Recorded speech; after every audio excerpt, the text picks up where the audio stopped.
Je réponds à cette question que j'avais promis à quoi ça sert la forme canonique d'un polynôme du second degré. En première ou en terminale, ça vous donne des renseignements détectables à l'œil que vous pouvez difficilement avoir avec la forme classique. À savoir ses variations et la valeur de son extrémum et où est-ce que est atteint son extrémum. Le signe de A vous dit ses variations, donc si A est positif, on fait décroissant puis croissant, et le changement de variation se produit exactement en alpha.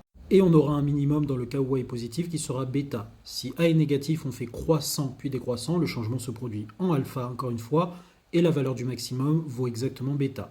Donc bêta c'est la valeur de votre extrémum dans le cas croissant ou décroissant. C'est pour rappel l'image de alpha et vous n'avez pas besoin de le calculer si votre polynôme est déjà sous cette forme. Petit bonus supplémentaire pour les prépas, la forme canonique peut être utile quand on veut primitiver certains types de fonctions.